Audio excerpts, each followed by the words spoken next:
Hello दोस्तों, good to see you again. Welcome to another episode of trading की बात। बहुत बहुत स्वागत है आपका। यार, आज हमने जो टॉपिक पिक किया है वो एक बहुत ही पॉपुलर कैंडलस्टिक पैटर्न है। आज हम सीखेंगे कि इस कैंडलस्टिक पैटर्न को यूज करके आप कैसे positional as well as intraday trading कर सकते हो। This pattern is none other than inside bar. ये एक बहुत ही पॉपुलर ट्रेडिंग पैटर्न है और इसको सिखाने के लिए आज जो हमारे साथ ट्रेडर हैं वो है विभोर वार्ष्णेय। विभोर ट्रेडिंग भी करते हैं और साथ में इनका एक अपना यूट्यूब चैनल भी है। एंड विभोर इस पैटर्न को बहुत एक्सटेंसिवली ट्रेड करते हैं। तो चलिए आइए सीखते हैं विभोर से और जानते हैं यार इस पैटर्न को कैसे अच्छे से सक्सेसफुली एक्सप्लॉइट कर सकते हैं और कुछ कमाई कर सकते हैं।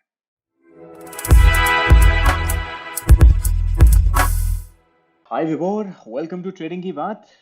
Hi, thank you. Great to have you with us on the show. Thank you for joining us. Vibhor, क्या सिखाने वाले हो यार आज हमें? Whatever you say, you want to learn technicals, you want to have fundamentals, whatever you say, I am always in for giving or share my knowledge. इतना कुछ है आपसे सीखने वाला, लेकिन टाइम इतनी इजाज़त नहीं देगा। तो एक पर्टिकुलर टॉपिक पे आपसे बात करते हैं और आपसे सीखते हैं इनसाइड बार के बारे में। ये कैंडल स्टिक टाइप है। तो विभोर भाई यार, ये क्या खासियत है इस कैंडल स्टिक टाइप की और ये क्या होता है इनसाइड बार? बेसिकली इनसाइड बार मैंने एक सवा साल पहले डाला था यूट्यूब पे and it outburst but I am very happy कि लोगों को पसंद आ रहा है क्योंकि it is one of my favourite pattern and inside bar is something like a breakout से जो पहले आपको कंसोलिडेशन चाहिए शॉर्ट टाइम फ्रेम पे। कई लोग क्या करते हैं, देखते हैं कि यार 3 महीने का कंसोलिडेशन हो गया, उसका ब्रेकआउट आ रहा है। ये उसका smaller and more accurate version है जहां पर आपको quickly returns as in intraday में भी मिल सकते हैं। If you are looking for intraday, you can look for positional setup as well. So that is the beauty of inside bar. जब इसको कंपेयर करें बाकी कैंडल स्टिक टाइप से, तो क्या एडवांटेज रहती हैं इनसाइड बार की, या ये क्या मतलब इंडिकेशन देता है आपको? अगर बाकी कैंडलस्टिक से कंपेयर करो तो देखो यहाँ पर पता है सबसे बड़ा एक एडवांटेज क्या लगता है कि यहाँ पर बाकी candlesticks, you take example of let's say tweezer top, tweezer bottom, और you talk about a shooting star, morning star, evening star, these are more commonly used. यहाँ पर गैप अप गैप डाउन होगा ही होगा। इनसाइड बार की जो beauty है वो ये है कि यहाँ पर गैप अप गैप डाउन होगा तो ही 95% इनसाइड बार जो फॉर्मेशन है वो होंगी।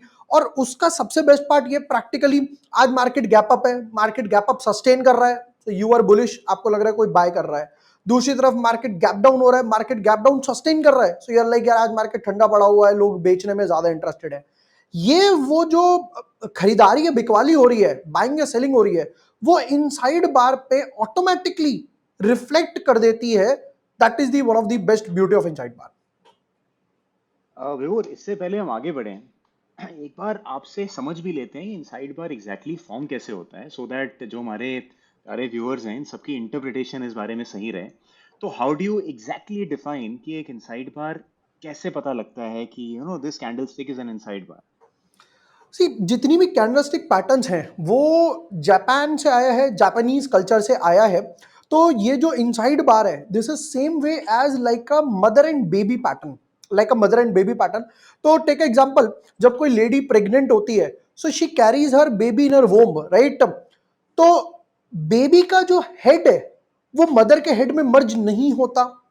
बेबी का जो लेग्स है या टेल बोला जाए, अगर टेक्निकल टर्म्स की बात करूं, तो बेबी के जो लेग्स है वो मदर के लेग्स में मर्ज नहीं होते। तो आई कैन इमेजिन कि एक बेबी बॉर्न होने वाला है और उसका हेड, रियल बॉडी और टेल यानी कि लेग्स तीनों ही मदर में समराइज्ड है। तो यही चीज से बना है इनसाइड बार। तो पहली कैंडल को लोग बोलते हैं मदर कैंडल, दूसरी कैंडल को बोलते हैं इनसाइड बार। तो पहली कैंडल के अंदर होनी चाहिए दूसरी कैंडल, और उसके पूरा अंदर होना चाहिए। ये एक तरीके का क्रोनोलॉजी बनता है इनसाइड बार में। यानी कि जो हाई और लो है कैंडल का, वो भी पिछली कैंडल के हाई लो से कम होना चाहिए। एग्जैक्टली कि जो पहली कैंडल का, जस्ट एक एग्जांपल लूं, पहली कैंडल का हाई लगा 109 रुपए 50 पैसे, 109.50, जस्ट एन एग्जांपल। दूसरी कैंडल का हाई जो है वो 109.4 तक है, वैलिड है, 109.6 तक गया, यानी कि बेबी कैंडल ने मदर कैंडल के हाई को क्रॉस कर दिया, पैटर्न इनवैलिड हो गया। Okay, got it. विभोर, इसको क्या हम विजुअली भी देख पाएंगे? आई थिंक अंडरस्टैंडिंग बहुत बेटर हो जाएगी व्यूअर्स की, in case they are able to see it. कैसा लगता है Yes, ये why स्क्रीन के not? ऊपर? Yes, why not? Let's go for a practical application. All right. Yeah. So let's have a look. एक नेफ्टी का कहीं भी, क्योंकि ये हर जगह काम करेगा, सो मैं अपने व्यूअर्स को पहले एक चीज बता देता हूँ। एक थ्योरी वो होती है जो हर टाइम फ्रेम पे काम करती है। अगर आपको कोई बोले कि मैंने कोई स्ट्रैटेजी बनाई है बट वो सिर्फ पोजिशनल पे काम करती है, इट इज रबिश। वो स्ट्रैटेजी नहीं है, वो जुगाड़ है। आपने कोई स्ट्रैटेजी बनाई या जुगाड़ बनाया, उसको बैक टेस्ट करा, आपने देखा कि हाँ पोजीशनल पे अच्छा काम कर रही है, वो जुगाड़ है। एक स्ट्रैटेजी वो होती है, जैसे आप एक एग्जांपल लो, take example of channel, take example of flag, take example of shooting star. ये हर टाइम फ्रेम पे काम करते हैं, 5 मिनट, 15 मिनट, आधा घंटा, 1 घंटा, daily, weekly, monthly. Same goes for this. Inside bar को आप किसी भी टाइम फ्रेम पे यूज कर सकते हो। If you can handle the volatility, 5 minutes is fine, or else 15 minutes for intraday. Then you can go for hourly chart, daily chart, weekly and so on. So going back, take example, जैसे मेरे सामने ये दो candle हैं, मुझे नहीं पता। अब सबसे पहले मैं कर्सर रख के चेक करता हूं। पहली कैंडल का हाई लगा, ये है 21 नवंबर 2022, लाइक ऑलमोस्ट 6 months बैक। तो यहां पर हाई लगा 18,262.3। Next candle high was 18,261.85. I can clearly see there is a buffer of almost 50 paisa. Agree? Right. Correct. Take an example of low. Now we'll compare the low side. 18,133.35. The second candle low was 18,137. I still have a 4 point buffer here. So I can see this green candle is completely summarized into the red candle within the high and low. That is called inside bar. Okay. And Vipul, जब आप एक ऐसी candle देखते हो तो इससे आप क्या सिग्निफिकेंस डिराइव करते हो? मतलब क्या एक वाइटल इंफॉर्मेशन आपको मिलती है इस टाइप की कैंडल देख के? देखो, यहाँ पर दो तरीके हैं, जो अभी हम लोग ने स्टार्टिंग में अपने इवेंट की बात करी थी, गैप अप गैप डाउन, मैंने दो टर्म्स यूज करे थे, राइट? तो ये वही चीज है गैप अप गैप डाउन की। जैसे यहां पर एक चीज समझते हैं, टेक एग्जांपल, प्रीवियस चलते हैं इनसाइड बार से पहले। यहां पर आप देख सकते हो क्लियरली कि यहां पे मार्केट गैप अप हुआ और सस्टेन कर रहा है, ठीक है। राइट? और उसके बाद you can see clearly there is a good rally. Right. But अब आप इसको देखकर बोलोगे कि यार ये ऑलरेडी इतना गैप अप हो गया कि ये तो क्लियर है कि यहां पर बाइंग हुई होगी, क्योंकि गैप अप हुआ, किसी ने महंगा बाय करा and he is ready to hold, right? But but आप ये बोलोगे कि यार ये ना गैप अप हो गया और मेरे हाथ से एक रैली मिस हो गई, क्या मैं बाय करूं और ना करूं? ये एक सबसे बड़ा ड्रॉबैक आता है। इसलिए इनसाइड बार जो है वो इसका ही गैप अप गैप डाउन का सेकंड फॉर्मेशन है। टेक एग्जांपल, यहां पे मार्केट ने रेजिस्टेंस दिया, मार्केट नीचे आया, यहां पर भी एक रेड कैंडल थी, उसके बाद दोबारा से एक रेड कैंडल बनी with almost 150 points down, right? Right. So I can clearly imagine, मैं ये सोचूंगा कि ये मार्केट यहां तक ये गैप फिल करने आएगा, ये जो गैप बचा हुआ है। Okay. But have a look, जिस दिन रेड कैंडल क्लोज हुई, क्लोजिंग प्राइस था रेड कैंडल का 18,159.95, राउंड ऑफ टू 18,160। ठीक है। Done. But have a look, next day opening हुई 18,179, ऑलमोस्ट 20-25 पॉइंट्स गैप अप हुआ करेक्ट। एंड पूरे दिन ये ग्रीन कैंडल बनी, गैप अप सस्टेन हुआ। मतलब कहने का था गैप अप हुआ है तो किसी ने महंगा बाय करा है। गैप अप होके नीचे भी आ सकता था ना, like this. Have a look, यहां पर क्या हुआ, गैप अप हुआ बट वो गैप अप सस्टेन नहीं हुआ, वो नीचे आ गया। बट इस केस में क्या हुआ, गैप अप हुआ और वो गैप अप पूरे दिन तक सस्टेन कर रहा है, यानी कि कोई बाय करने में इंटरेस्टेड है। ओके। ये लॉजिक है। And have a look to the rally, यहां पे आपका गैप अप मिस नहीं हुआ, इस केस में आपका गैप अप मिस हो गया कि यार ये ऑलरेडी 200 पॉइंट गैप अप है, यार बाय करूं ना करूं, रिस्क रिवॉर्ड फेवरेबल है, रिस्क रिवॉर्ड फेवरेबल नहीं है। बट इस केस में जो सेकंड वाला इनसाइड बार वाला गैप अप है वो मिस नहीं हुआ, यहां पर आपके पास एक प्रॉपर कंसोलिडेशन हो गया। अगर आप एक बात सोचो, ये 2 दिन का चार्ट है, डे 1 डे 2, ठीक है। तो मैं ऑलमोस्ट कह सकता हूं 6 घंटे की पहली कैंडल, 6 घंटे की बाद की कैंडल, 12 घंटे हुए। राइट। 15 मिनट्स के हिसाब से मेरे पास 48 कैंडल्स बोल सकता हूं, 12 इंटू 4 दैट इज 48, राइट? तो 15 मिनट्स के टाइम फ्रेम पे कुछ ऐसी बना होगा 48 कैंडल्स, उसके बाद ब्रेकआउट आया उस चीज का।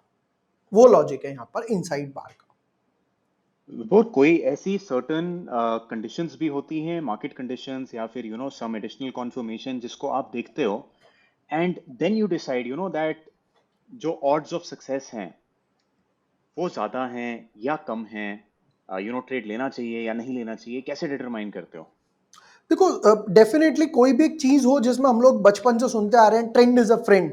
क्योंकि मुझे यहां पर क्या चाहिए था, मैंने आपको दिखाया कि एक इनसाइड बार बना, उसके बाद ब्रेकआउट आया, एक ट्रेंड आ गया, एक मूव आ गया। अगर मार्केट डेफिनेटली ट्रेंडिंग है, तो मैं जैसे ही वो इनसाइड बार की कैंडल का ब्रेकआउट आएगा, मैं पूरी एक रैली राइड कर सकता हूं। बट अगर मार्केट वोलेटाइल है, या फिर फॉर एग्जांपल मार्केट में कुछ अनसर्टेनिटी बनी हुई है, या और बुरा बोलो तो मार्केट कंसोलिडेशन फेज में है, तो वहां पर एक प्रॉब्लम है। टेक एग्जांपल लेते हैं, इनसाइड बार में ब्रेकआउट हुआ, आपने एक ऑप्शन की कॉल बाय कर ली उसके बेसिस पर, बट मार्केट ओवरऑल स्ट्रक्चरली कहीं कंसोलिडेशन, आरबीआई की न्यूज आने वाली है, किसी स्टेट इलेक्शंस होने वाले हैं, स्टॉक का रिजल्ट आने वाला है, सो ऑन। अब इस केस में क्या होगा, क्योंकि स्टॉक मार्केट कंसोलिडेशन में, तो वो ऑप्शन का प्रीमियम चला जाएगा आपका। तो पहली राइट। कंडीशन हो गई, अगर मार्केट कंसोलिडेशन में या मार्केट वोलेटाइल, आपने इनसाइड बार का ब्रेकआउट देखा, आपने बाय कर लिया, अगले दिन रेड कैंडल बन गई क्योंकि वोलेटाइल मार्केट है, या नीचे आ गया थोड़ा सा, फिर तीसरे दिन ऊपर गया, फिर चौथे दिन नीचे, उस केस में you would be in dilemma, रखूं ना रखूं, क्या हो रहा है। सो बेस्ट कंडीशन इज, अगर आपके पास एक ट्रेंडिंग मार्केट है, या ट्रेंडिंग स्टॉक में भी हो सकता है, आई एम नॉट सेइंग कि मार्केट ही ट्रेंडिंग हो, स्टॉक भी ट्रेंडिंग है, तो that is one of the best scenarios to trade inside बार।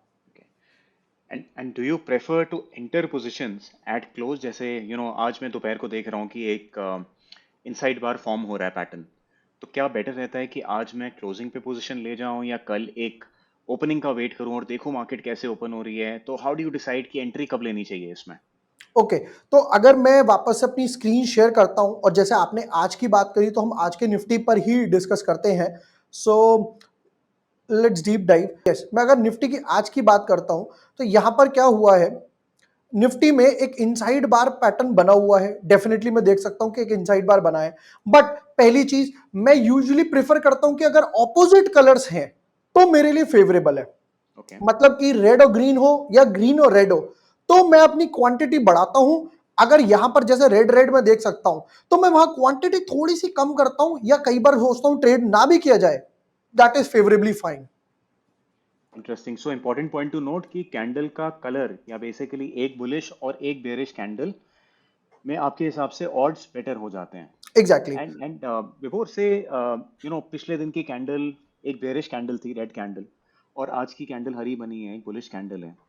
तो आपके हिसाब से क्या जो ट्रेंड है, जो कैंडल का ब्रेकआउट आएगा मदर कैंडल का, वो बुलिश साइड पे ही ज्यादा बेटर रहता है, ऑड्स उसके सक्सेस के ज्यादा रहते हैं, या डाउन साइड पे भी सेम होता है? डाउन साइड पे भी सेम रहता है, ऐसा कुछ नहीं है, क्योंकि ये कंसोलिडेशन फेज चल रहा है। और हो सकता है, जैसे अभी हमने प्रीवियस एग्जांपल देखा था नवंबर वाला, क्योंकि वहां पे दोनों कैंडल ऑलमोस्ट सेम साइड की थी, तो जितनी सेलिंग हुई अगले दिन ऑलमोस्ट उतनी ही बाइंग हुई। फिर उसके बाद जब ब्रेकआउट आ गया, तो समझ आ गया ये जो पूरी 2 दिन की खिचड़ी पक रही थी, ये जो पूरे दिन का कंसोलिडेशन चल रहा था, उसके बाद बुल्स ज्यादा एक पावर में है, बुल ज्यादा स्ट्रेंथ में है, और गो with the bull side. Got it. जैसे कि अगर मैं यहाँ पे नीचे का एग्जांपल देखता हूं, हैव अ लुक, यहां पर भी क्या हुआ था, ये पहली एक कैंडल बनी, उसके बाद 3 कैंडल तक ब्रेकआउट का वेट हुआ। ये पहली कैंडल है जिसकी रेंज ऑलमोस्ट 17,109 से 16,917 है, दैट इज ऑलमोस्ट 190 पॉइंट्स के आसपास, round off to right. 200। But have a look, जैसे ही ये ब्रेकआउट आया 17,350 to 17,800, non stop rally with a single breakout. वो in a case like this, जैसे गैप अप हुआ है जिस दिन, तो आप प्रेफर करोगे right in the morning positions ले ली जाएं, या कुछ और एडिशनल कंफर्मेशन का भी आप वेट करते हो? I usually wait for breakout. अगर यहां पर, अगर मैं इस केस की बात करूं, तो यहां पर आफ्टरनून तक आइडिया लग गया होगा, 12 बजे के आसपास, 1 बजे के आसपास, कि पहली ऑलरेडी, अगर मैं यहां पर बात करूं, 17,080 पर क्लोज हुआ, ऑलमोस्ट 120 पॉइंट्स के आसपास गैप अप हुआ है। तो 9 बजे आई ऑलवेज, 9:15, 9:30 के आसपास मैं पोजीशन नहीं लेता हूं। क्यों? जैसा कि हमने प्रीवियस केस में एग्जांपल देखा, गैप अप तो हुआ, बट सस्टेन नहीं करा और धड़ाम से नीचे आ गया। आप चाहो तो आज का और कल का एग्जांपल भी ले सकते हो। कल भी अगर मैं यहां पर देखूं 828 863 40 पॉइंट गैप अप हुआ, but have a look at the बरसेक फॉल। आज का एग्जांपल लेते हैं, कल क्लोजिंग हुई थी 706 पे, आज ओपनिंग हुई 766, आज भी 60 पॉइंट गैप अप हुआ, again a red candle. So I always prefer कि मुझे 12 बजे 1 बजे 2 बजे कई बार तो 3 साढ़े 3 बज जाते हैं ये देखने के लिए कि ये क्या कैंडल फेवरेबली क्लोज हो रही है या नहीं हो रही है। Vibhor, just to increase accuracy of this pattern further, is there something जो आप इसमें और ऐड करते हो, कुछ और मिलाते हो? फॉर एग्जाम्पल से any kind of an indicator जिससे आपको थोड़ा एडिशनल कंफर्मेशन मिलता है, या खाली प्राइस एक्शन और ये पैटर्न काफी है अपने आप में? यूजुअली मैं प्राइस एक्शन पे ही 90% ट्रेडिंग करता हूं, बट अगर कोई ऐड करना चाहे तो वॉल्यूम्स ऐड कर सकता है। Volume is like a blood to trading, क्योंकि मैं ये समझता हूं, टेक एग्जांपल कि कोई स्टॉक में यहां पर एक कैंडल बनी, लेट्स से रेड कैंडल बन गई, जस्ट एन एग्जांपल, जो हमारा निफ्टी का ही चार्ट था जो अभी हम लोग 21 नवंबर के आसपास था शायद। तो यहां पर एक रेड कैंडल बन गई, मान लेते हैं कोई स्टॉक है उसमें रेड कैंडल बनी, अगले दिन 20 पॉइंट्स गैप अप हो गया। एक स्टॉक चल रहा है लेट्स से 1000 रुपए के आसपास, उसमें 20 पॉइंट्स गैप अप के आसपास हो गया। या आई वुड से आप कोई स्टॉक का नाम बोलो, हम उसके प्रैक्टिकल चार्ट पे चलते हैं। कोई भी उठा लेते हैं, रिलायंस ले लेते हैं। रिलायंस, ठीक है, हम लोग रिलायंस के चार्ट पे ही जाएंगे। So definitely is one of the highest weighted stock in Nifty. Alright, let's go for Reliance. Take example, मैं ये चार्ट हटा देता हूं। यहां पर क्या हुआ, ये पहली कैंडल बनी, ठीक है। उसके बाद एक कैंडल अंदर, दो कैंडल अंदर, तीसरी कैंडल अंदर। अब मुझे दिख रहा है ग्रीन कैंडल पे वेटेज ज्यादा है, ओके। ग्रीन कैंडल पे वेटेज ज्यादा है। यहां पर हाई लगा था 2349, यहां पे क्लोजिंग आई 2352, 3 पॉइंट के आसपास क्लोजिंग ऊपर आई। Have a look to the rally straight away. तो यहां पर अगर कोई न्यूज आने वाली होगी, वो यहां पे चार्ट पे पहले से फेवर करने लग जाती है, वो चार्ट पे ना कहीं आइडिया लग जाता है। या हम लोग को एक दूसरा एग्जांपल विभोर, देखते हैं। सॉरी ये सॉरी टू इंटरप्ट, एक क्वेश्चन आया दिमाग में। जो आपकी ये ग्रीन कैंडल बनी है, पहली ग्रीन कैंडल, दिस वन। नहीं, जो इनसाइड, यस करेक्ट, तो इसका जैसे क्लोज क्लोज या high at least is greater than the mother candle उसके ऊपर राइट। रहा है। So how do you interpret this? क्या आप पोजीशंस यहीं पे ही लोगे या आप फर्दर कंफर्मेशन का वेट करोगे? क्योंकि जैसे अगर पोजीशंस हम यहाँ पे लेते हैं, हम्म तो अगले कुछ 3-4 दिनों में स्टॉक नीचे आने लग गया, तो ऐसे में आप कैसे हैंडल करते हो पोजीशन को, या how do you look at it? मैं 95% पोजीशन उस ब्रेकआउट पे ही ले लेता हूं। अगर डेफिनेटली ये अंदर आया होता ब्रेकआउट तो I would have waited, but यहां पर जब मुझे दिख रहा है कि क्लियरली ब्रेकआउट आ गया, एंड ये ग्रीन कैंडल अगर आप देखो तो मॉर्निंग से लेकर इवनिंग तक अच्छी खासी एक फॉर्मेशन दे रही है। एक छोटी सी अगर मैं ग्रीन कैंडल की बात करूं, अगर ये देखो, ये दीज आर बहुत ना जिसमें वेट नहीं है, बट यहां मैं देख सकता हूं इस कैंडल में वेट है, इस कैंडल में वेट है, राइट। तो यहां पर इस ग्रीन कैंडल में वेट है। अगर कोई चाहे तो, कई लोग यूजुअली क्या करते हैं, जब इस ब्रेकआउट की कैंडल का हाई क्रॉस हो गया वो तब लोग एंटर लेते हैं। एंड स्टिल मेरे पास यहां से 2350 से भी अगर मैं देखूं 2460, मोर देन 100 पॉइंट्स का एक अच्छा खासा रैली आया। Okay, and what about your stop losses? वो कैसे आप लगाओगे? क्या कैंडल लो पे लगाते हो या सर्टेन परसेंटेज? नहीं, low -1% if you are on a daily chart. हम लोग 1% के आसपास का बफर रखते हैं, ये मानकर कि ये जो बॉटम पार्ट है यहां पर कहीं ना कहीं एक बॉटम फिशिंग हुई होगी। यू टेक एग्जांपल, यहां पे लो लगा 2293, 2 दिन बाद लो लगा .2293, तो ये मैं एज्यूम करता हूं कि यहां पर ये जो मदर कैंडल का लो है, और अगर ब्रेकआउट ऊपर की साइड आ रहा है तो यहां किसी ने बॉटम फिशिंग की है, और उसके 1% के आसपास का आप बफर लेके डेली चार्ट में जा सकते हो। Got it. विभोर, आप एक और एग्जांपल दिखा रहे थे, would love to see yes, that. Why not. चलो एक और एग्जांपल देखते हैं। तो you want to change the stock और shall we go with the Reliance only, जो व्हिचएवर यू से। आपकी जो आपकी श्रद्धा, जो दिखाना चाहो। व्हिचएवर यू से, I am in for both sides. चलो एक काम करते हैं, आजकल एक स्टॉक बड़ा डिमांड में है, अदानी। अदानी एंड का चार्ट ले लेते हैं।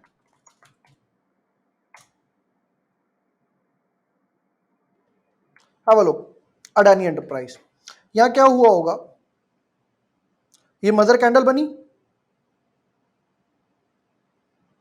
ओके। ये फर्स्ट कैंडल है, दूसरी ग्रीन कैंडल में देख सकता हूं कंप्लीटली इसके अंदर है। ठीक है। हैव अ लुक, यहां पे हाई क्रॉस हुआ बट क्लोजिंग नहीं आई। हम्म। यहां पे भी क्लोजिंग नहीं आई, यहां पे भी क्लोजिंग नहीं आई। तो अब यहां पर चेक करना हुआ क्या। पहले दिन का हाई लगा 3867, 2 दिन बाद हाई लगा 3885, हाई लगा 3862, राइट। तो यहां पर किसी ने अच्छी खासी सेलिंग की है, ब्रेकडाउन आया, हैव अ लुक। तो ये मैं एज्यूम कर सकता हूं यहां पे जो 10% का मूव आया है, वो मूव यहां चार्ट पे पहले से ही था। किसी को कोई भी न्यूज पता थी, वो पहले से ही जो आने वाली थी न्यूज, वो चार्ट पर थी। विपुर, एंट्री की तो हमने बात करी। हम्म अ, एक बार जब ट्रेड में एंटर हो गए आप, तो एग्जिट्स कैसे लेते हो? क्या टारगेट्स आपके फिक्स्ड रहते हैं, ट्रेलिंग करते हो, या किस तरीके से आप एग्जिट अपनी लेते हो स्टॉक्स में? इनिशियली मेरे टारगेट फिक्स रहते हैं, मैं 2:1 और 3:1 के टारगेट रखता हूं। और अगर जब एक बार 2:1 का टारगेट अचीव हो जाता है तो मैं स्टॉप लॉस जो है वो ट्रेल करके कॉस्ट पे बना देता हूं। और जब टारगेट 2 हो जाता है और अगर मुझे लगता है कि इसमें ऑलमोस्ट टीम ओवर हो चुकी है, तो मैं यूजुअली कंप्लीट पोजीशंस एग्जिट कर देता हूं। एंड ये जो स्टीम ओवर है, ये आप कैसे जज करते हो किसी स्टॉक में स्टीम ओवर हो रही है? टेक एग्जांपल, यहां पर क्या हुआ, स्टॉक में एक अच्छी खासी रेड कैंडल मिली, बट उसके बाद इसका लो ब्रेक नहीं हुआ, ओके। राइट। यहां पर क्या हो रहा था, यहां मदर कैंडल थी। अगर मैं बिल्कुल शुरू से शुरू करता हूं तो चार्ट थोड़ा क्लियर करते हैं, हैव अ लुक। यहां पर क्या हुआ, मदर कैंडल का लो ब्रेक हुआ, बट अभी ब्रेकआउट नहीं आया। यहां ब्रेकडाउन आ गया अच्छा खासा, हैव अ लुक। इसने ब्रेकडाउन दिया, इसका लो ब्रेक हुआ, फिर इसका लो ब्रेक हुआ, इसका भी लो ब्रेक हुआ, इसका भी लो ब्रेक हुआ, और अच्छी खासी सेलिंग आई है। बट इसके बाद इसका लो ब्रेक नहीं हुआ। तो मैं ये अज्यूम कर सकता हूं कि यहां पर अब इससे नीचे इस पॉइंट पर कोई बेचने को राजी नहीं हो रहा है। तो यहां पर लग रहा है कि अब रैली ऑलमोस्ट 1 दिन, 2 दिन, 3 दिन, 4 दिन हो गए, एक रैली ओवर होने के लिए रेडी हो चुकी है। नो विपुर, हमने एंट्रीज एग्जिट्स की बात करी, स्टॉप लॉसेस की बात करी, टारगेट्स की बात करी। अब अगर हम रिस्क मैनेजमेंट पे थोड़ा और आए, तो आपके एक्सपीरियंस में और क्या चीजें हैं, या कौन से ऐसे फैक्टर्स हैं मतलब जो एक रिस्क प्रेजेंट करते हैं इस पर्टिकुलर स्ट्रैटेजी में, और किन किन बातों का ध्यान रखना चाहिए इसको ट्रेड करते वक्त? सबसे पहला, जैसे कि सपोज करते हैं कि कोई ब्रेकआउट आया और वो ब्रेकआउट काफी बढ़ चुका है, ब्रेकआउट आया या ब्रेकआउट काफी बढ़ चुका है। जैसे कि मैं अभी लाइक 15 मिनट्स बैक मैं अपना स्क्रीनर रन कर रहा था, और एक मैं आपके साथ अगर स्टॉक शेयर करूं, so have a look at this stock. आज की बात है, इंडियन बैंक। Indian bank. तो टेक एग्जांपल, यहां पर क्या हुआ, यहां पर एक अच्छा खासा इनसाइड बार तो बनी रहा था, 3 दिन ठीक है। तक कंसोलिडेशन भी हुआ यहां पर। ओके। बट जब ये ब्रेकआउट की बारी आई, तो ब्रेकआउट की कैंडल, मैं चाहता था 288 का हाई है, तो 289, 290, ज्यादा 291 तक जाए तो भी बेटर है। ब्रेकआउट से बहुत ज्यादा दूर ना हो। ये क्लोजिंग ही 312 पर आई है, चांद पे चला गया पहले दिन ही। अब अगर कोई यहां पे एंट्री लेने जा रहा है तो डेफिनेटली स्टॉप लॉस देखना कितना बड़ा है। ये एक ड्रॉबैक है कि अगर आप एक्सपेक्ट कर रहे हो, बट ये रियलिटी में क्या था वो मैं यहां से समझाता हूं। ये इस इनसाइड बार, ये जो फॉर्मेशन रही 8-10 दिन की, ये जो मूव चार्ट पे आज आया 4% का, कल मूव आया 7% का, तो ये जो 10% का मूव था वो चार्ट पे यहीं पर इस ब्रेकआउट पे था।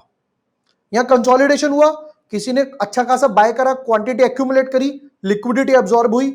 उसके बाद यहां पे मार्केट में धीरे धीरे न्यूज आनी शुरू हुई। तो हैव अ लुक, एक अच्छी खासी 3 ग्रीन कैंडल, 4%, 3%, 7 और ऑलमोस्ट 8% के आसपास। फिर उसके बाद अब न्यूज मार्केट में आ रही है धीरे धीरे। ये जो मूव है, तो वो चार्ट पे पहले से ही था। ये मैं आपको उस टाइम बता रहा था, गैप अप और गैप डाउन की कहानी। विभोर, ऐसा भी होता है कि जब आपका ब्रेकआउट एक आ रहा है इंट्राडे, और आप देख रहे हो कि यार स्टॉक बढ़ता जा रहा है, तो आप पोजीशंस इंट्राडे भी ले लेते हो या क्लोजिंग का ही वेट करते हो? ये दोनों तरफ से बातें हैं। जैसे कि कल मैंने एक स्टॉक लिया था, भरत गियर्स करके, और वहां पर इंट्राडे में कुछ पॉइंट्स मिले, बट एंड में क्या हुआ वो देखना। ये स्टॉक था, ये इसका हाई था, हाई क्रॉस हुआ, मुझे क्लोजिंग चाहिए थी 125 के ऊपर, तो 126, 127, इनफैक्ट स्टॉक इंट्राडे में 136 गया, but have a look, closing अंदर हो गई। क्लोजिंग वापस चेकआउट। अंदर आ गई। Now you are trapped. तो वो चीज की वजह से, क्योंकि उस टाइम तो स्टॉक ऑलरेडी इतना भाग चुका ना, तो आपको लगेगा यार अब कहां क्लोजिंग नीचे की तरफ आएगी। इसलिए वी प्रेफर कि अगर आपको लग रहा है that is a good sound fundamental stock तो आप इंट्राडे में भी ले सकते हो, बट आई सजेस्ट कि आपको अगर सपोज करो 100 शेयर बाय करने हैं, जस्ट एन एग्जांपल, ये भरत गियर में मैंने सोचा मेरे रिस्क मैनेजमेंट से 100 शेयर बाय करने हैं, तो मैं 40-50 स्टॉक अभी बाय कर लेता हूं, जब ब्रेकआउट सस्टेन हो जाएगा, मतलब क्लोजिंग हो जाएगी 3.15 3.5 के आसपास, 3.25 के आसपास, तो मैं बाकी जो 50 है वो और ऐड कर दूंगा। बेसिकली एवरेज आउट हो जाएगी आपकी प्राइस एंड आप रिस्क से भी बच जाओगे कि एक रिवर्सल आ जाएगा। Kind of pyramiding. सो विभोर, फॉर समवन जो नया है और इस स्ट्रैटेजी को ट्राई करना चाहता है, आपकी क्या एडवाइस रहेगी कि कैसे अप्रोच करा जाए इसको? डोंट, पता है जब हम लोग पानी पीते हैं ना तो हम लोग ये नहीं करते कि यार एक ग्लास मैंने आपके सामने पानी का रखा या चाय कॉफी का रखा तो आप एक बारी में एक घूंट में चाय कॉफी या पानी पी लोगे। आप पहले देखोगे यार वो पानी ज्यादा ठंडा तो नहीं है, ज्यादा गर्म तो नहीं है, राइट? और आप कोई भी कुछ भी ले सकते हो, टी कॉफी लेमनेड अल्कोहल वगैरह, तो you taste the water sip by sip. Same चीज है, मुझे भी अगर आज कोई कोई स्ट्रैटेजी देगा वो बोलेगा कि यार ये ना सॉफ्टवेयर बहुत अच्छा है, यार ये ना स्ट्रैटेजी बहुत अच्छी है, एल्गो दे दिया और whatever you want to say, तो मैं ये नहीं करूंगा कि एक बारी में अरे आज ही मुझे करोड़पति बनना है, वो पॉसिबल ही नहीं है। सचिन तेंदुलकर को पहले मैच में बोला जाए कि जाओ पहले मैच में आपको डबल सेंचुरी मारनी है, नहीं हो सकता, it took him years. Same चीज है, तो आप अगर स्ट्रैटेजी कोई भी स्टार्ट कर रहे हो, इनसाइड बार या किसी की भी, छोटी छोटी क्वांटिटी से स्टार्ट करो, डाइवर्सिफिकेशन करो। ये मत करो कि अगर मुझे, मेरा रिस्क है जस्ट एन एग्जांपल 1 लाख रुपए की कैपिटल है और मैं पर स्टॉक पे 2,000 रुपए का रिस्क ले सकता हूं, that is 2% of my capital, ठीक है? तो मैं ये नहीं करूंगा 1 लाख रुपए के 1 लाख रुपए एक ही स्टॉक में लगा दिए, मैं ट्राई करूंगा कि 4-5 स्टॉक में लगाऊं, तो मेरा रिस्क डाइवर्सिफाई होता गया, एक में स्टॉप लॉस भी लगा, एक अटक भी गया, तो भी बाकी के 2-3 स्टॉक मुझे रिजल्ट प्रोड्यूस करके देंगे। और आपने यार सारी चीजें ना बहुत आसानी से समझाई हैं thank and you.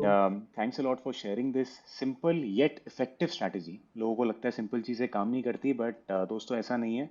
Simple things work beautifully provided you follow them with discipline. And विभोर ने एक बहुत अच्छा पैटर्न शेयर किया है जिसको आप पोजिशनल तो ट्रेड कर ही सकते हो, but those of you who are expert can also trade it intraday. So Vibhor, thank you for giving us your time. आपने अपना समय दिया, हमारे साथ आके बात करी, बहुत बहुत धन्यवाद आपका। Thank you.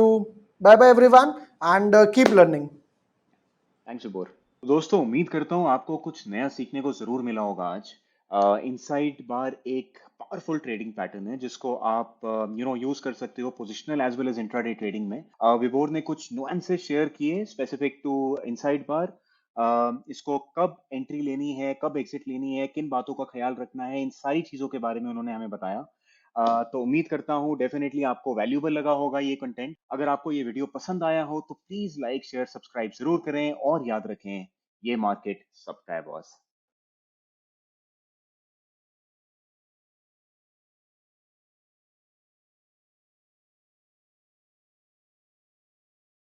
Investment in securities market are subject to market risks. Read all the related documents carefully before investing. Please read the risk disclosure documents carefully before investing in equity shares, derivatives, mutual fund, and or other instruments traded on the stock exchanges.